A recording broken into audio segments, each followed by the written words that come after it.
ओम श्री परमात्मने नमः। हरे कृष्णा। अन्नदा एकादशी का व्रत और उसकी कथा।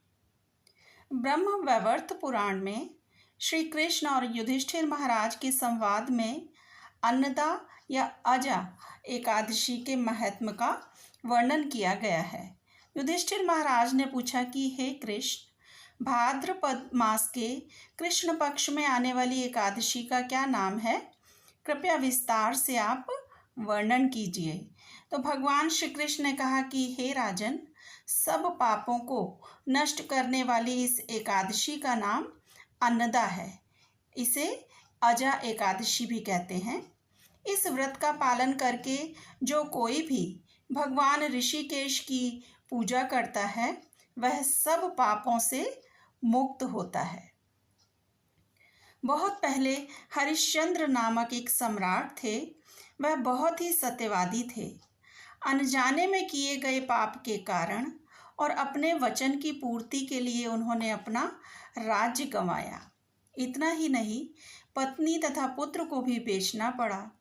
हे राजन, उस पुण्यवान राजा को चांडाल के पास सेवक बनकर रहना पड़ा। फिर भी उसने सत्य की राह नहीं छोड़ी। चांडाल के आदेश पर मजदूरी करके वह राजा मृत शरीर के वस्त्र इकट्ठे करते थे। इस प्रकार शूद्र काम करते हुए भी वह सत्यवादी ही रहे।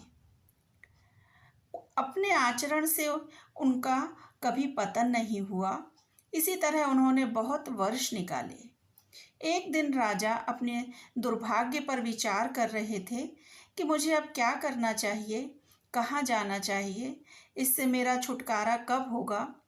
राजा की ऐसी दुर्दशा देखकर गौतम ऋषि उनके पास आए। ऋषि को देखकर राजा को विचार आया कि केवल लोक कल्याण हेतु ब्रह्मदेव ने ब्राह्मणों को निर्माण किया है। ऋषि को प्रणाम करके राजा ने अपनी दुखद परिस्थिति बताई।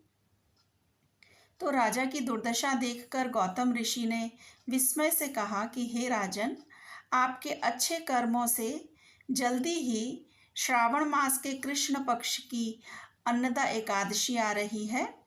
इस दिन व्रत का आप पालन करें और जागरण करें। आप सभी विपत्तियों से मुक्त हो जाओगे। तो हे राजन, केवल आपके लिए ही मैं यहाँ पर आया था। गौतम ऋषि ने उनको ऐसा बोला। राजा को उपदेश देकर गौतम ऋषि अंतर्ध्यान हो गए। राजा ने इस व्रत का पालन किया और वे सभी विषाद से मुक्त हो गए। भगवान श्री कृष्ण ने कहा कि हे नृपेंद्र, अनेक वर्षों तक भोगने वाले दुख इस अद्भुत व्रत के प्रभाव से फौरन नष्ट हो जाते हैं। इस व्रत के प्रभाव से राजा हरिश्चंद्र को उनकी पत्नी तथा मृत पुत्र जीवित होकर वापस मिला। उनका राज भी उन्हें प्राप्त हुआ। अनेक वर्षों के पश्चात राजा हरिश्चंद्र, उनके संबंधी और उनकी प्रजा इन्होंने भगवत धाम की प्राप्ति की। हे राजन, जो कोई भी इस व्रत का पालन करता है उसे आध्यात्मिक जगत की प्राप्ति होगी। जो कोई भी इस व्रत का महात्म्य श्रद्धा से सुनेगा अथवा पढ़ेगा उसे अश्वमेध यज्ञ करने का पुण्य प्राप्त होता है। हरे कृष्णा। श्री कृष्ण अर्पणम अस्तु। ओम जय लक्ष्मी रमणा, स्वामी जय लक्ष्मी रमणा, सत्यनारायण स्वामी, सत्यनारायण स्वामी, जनपातक हरणा। ओम जय लक्ष्मी रमणा, रत्न जड़ित सिंहासन अद्भुत छविराजे, नारद गान निरंतर घंटा ध्वनि बाजे।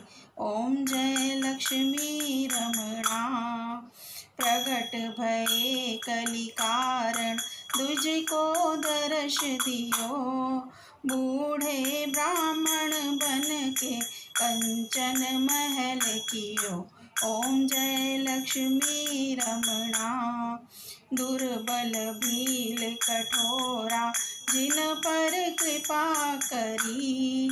शंख चूर्ण एक राजा, जिनकी विपत्ति हरी। ओम जय लक्ष्मी रमणा। वैश्य मनोरथ पायो, श्रद्धा जति दीनी। सो फल भोग्यो प्रभु जी, फिर स्तुति कीनी। ओम जय लक्ष्मी रमणा। भाव भक्ति के कारण, छिन छिन रूप धर्यो। श्रद्धा धारण कीनी, तिनको काज सर्यो। ओम जय लक्ष्मी रमणा। ग्वाल बाल संग राजा, वन में भक्ति करी। मन वांछित फल पायो, दीन दयाल हरि। ओम जय लक्ष्मी रमणा। चढ़त प्रसाद सवायो, कदली फल मेवा। धूप दीप तुलसी से, राजी मेरे सतदेवा। ओम जय लक्ष्मी रमणा। सत्यनारायण जी की आरती, जो कोई नर गावे। कहत शिवानंद स्वामी, कहत हरिहर स्वामी। मन वांछित फल पावे। ओम जय लक्ष्मी रमणा। बोलो लक्ष्मीपति विष्णु भगवान की जय। श्री कृष्ण अर्पणमस्तु।